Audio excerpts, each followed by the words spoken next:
Ja Morant, nagbabagong buhay na. Kevin Porter Jr., malalagot kay Adam Silver. Former NBA champion sinabing hindi na makakatikim ang GSW ng ring. Ngunit bago ang lahat, kung gusto nyo ng matibay na running shoes, mabibili lamang sa halagang $1,099. I-click lamang ang link sa comment section or bisitahin lamang ang tiffen.com for more high-quality shoes. Si Ja Morant ay nagkaroon ng magulong panahon nitong 2023. Mula sa kanyang iba't ibang paglalabag sa baril, patungo sa kanilang pagkalaglag sa playoff laban sa Lakers. Si Morant ay maraming dapat gawin nang sa gayon ipaalala sa lahat na siya ay isa sa best guards sa liga. Ngayon, siya ay naging aktibo sa isang hakbang patungo sa mapa-improve ang kanyang imahe. Siya ay nag-participate sa isang inspirational video montage teasing bilang ang kanyang rebirth.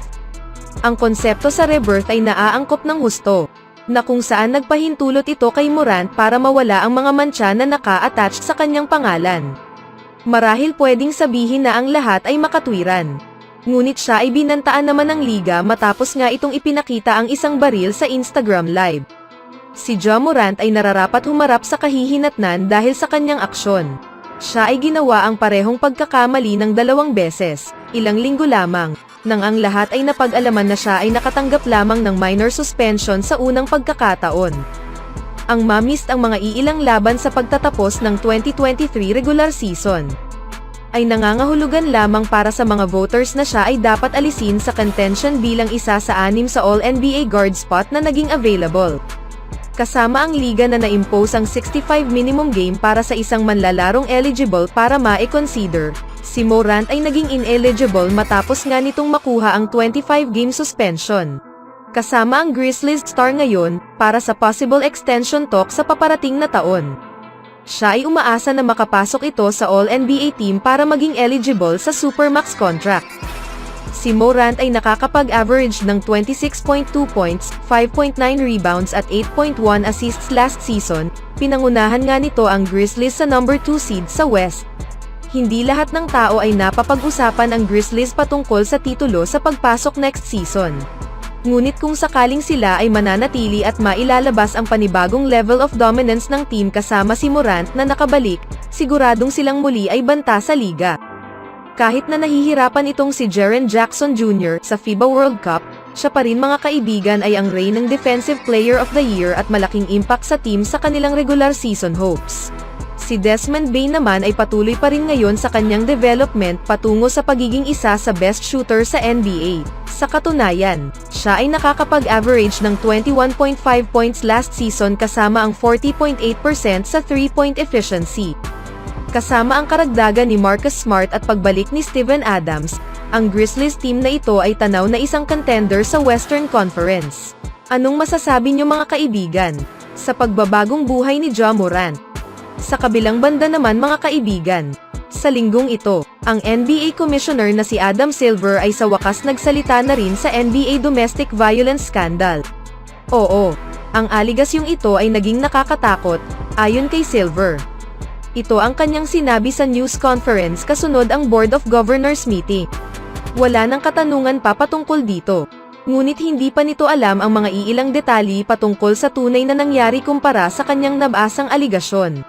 Ang nangyari, dito'y lumabas na ang Rocket star na si Kevin Porter Jr. ay inaresto ng mga pulis sa New York, matapos nga nitong naakusahan sa violent assaulting sa kanyang kasintahan sa hotel suite.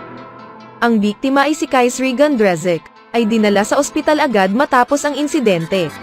Dito'y ine-report na ang mga doktor ay nakita ang facial bruise at broken vertebrae. Naayon pa nga kay Adam Silver, ang liga ay mayroong domestic violence policy at ito ay sama-samang pinag-usapan at pinagkasunduan, kasama ang mga manlalaro sa asosasyon. Kapag sinabi kong bargained, hindi ito isang pinagtatalunang issue, ayon kay Silver. Tiyak na mabigat ang pakiramdam, tulad ng nararamdaman namin tungkol sa isyong ito. Malinaw, na nais ng NBA na protektahan ang kanilang imahe at palagi silang kumikilos laban sa mga domestic abuser, kahit pa man noong mga nakaraan. Sa kaso para kay Kevin Porter Jr., gayunpaman, ang issue ay sariwa pa at bago, na imposibleng makakapagbigay ng kampletong paglilinaw sa sitwasyon. Patuloy pa nitong ni Silver, ang bawat kaso, bagaman, ay nakadepende pa rin sa katotohanan. na para kay Silver, wala pa sila sa panimula ng season. Kaya mayroon pa ring tsansa na lumabas ang totoong pangyayari bago pa man sila mag-react. Na para sa kanyang pag-iisip, kung sakaling nangyari ang ganitong kaso, at sila ay nasa gitna ng season, natitiyak na aasikasuhin nila ito ng mabilis. Sa nakikita, ang tuntunin ng NBA ay ipinagbabawal nila ang magdesisyon agad. Na walang sapat na katibayan patungkol sa kung ano nga ba ang tunay na nangyari. Sa ngayon, nananatili pa ring misteryoso kung saan nga ba dadaan ngayon ang liga. Ngunit isa lang ang natitiyak. Hindi na isang sorpresa pa na itong si Kevin Porter Jr. ay haharap sa napakalaking penalty para sa kanyang nagawang aksyon. Nakita natin noon nitong nakaraan, na maraming mga players ang nakatanggap ng mahabang suspension at naban. Depende sa kanilang nagawa, at ito ang inaasahan sa kaso para sa Rockets youngster. Ang NBA ay hindi pinapalagpas ang ganitong bagay kailanman, at ito ang kanilang tsansa para iparating sa buong mundo na sila ay tatayo sa kanilang paninindigan. Anong masasabi niyo mga kaibigan? Samantalang ang Golden State Warriors ay na-achieve man ang kahanga-hangang success nitong huling 10 taon. Ngunit walang magpakailanman sa NBA.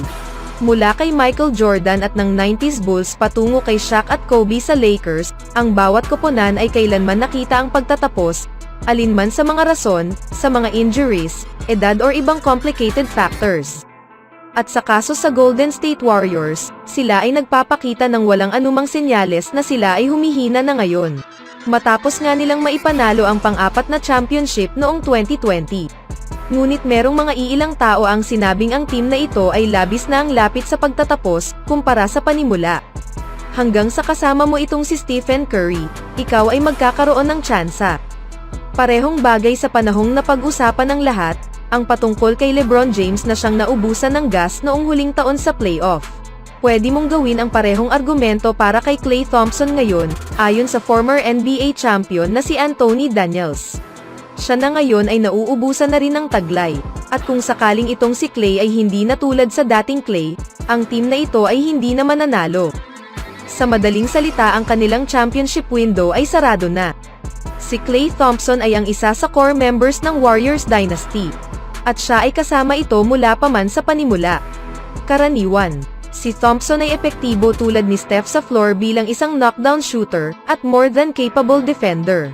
Ngunit matapos nga nitong makuha ang ACL noong 2019 at Achilles tear, siya ay hindi na tulad ng dati. Noong huling season si Klay ay nagkaroon ng napakaraming highlights. Ngunit siya ay nahihirapang manatiling efficient, kasama ang 43% shooting sa field. Siya ay hindi na tulad ng dati simula pa man noong 2019 finals, at ito ay magdadala ng malaking problema sa Warriors. Ngunit, kung sakaling itong si Klay ay makakabalik sa dating forma, or at least mag-improve ang kanyang performance, natitiyak na ang team na ito ay kayang-kaya pa ring dalhin ang team sa iilan pang championship. Ano sa tingin nyo mga kaibigan? Always do it on my own, so I gotta get through it. And the only thing I know is to love what I'm doing. Never give up, never slow, till I finally prove it. Never listen to the no's, I just wanna keep moving. Keep my head up when I act, head up, that's a fact. Never looking back, I'ma keep myself on track.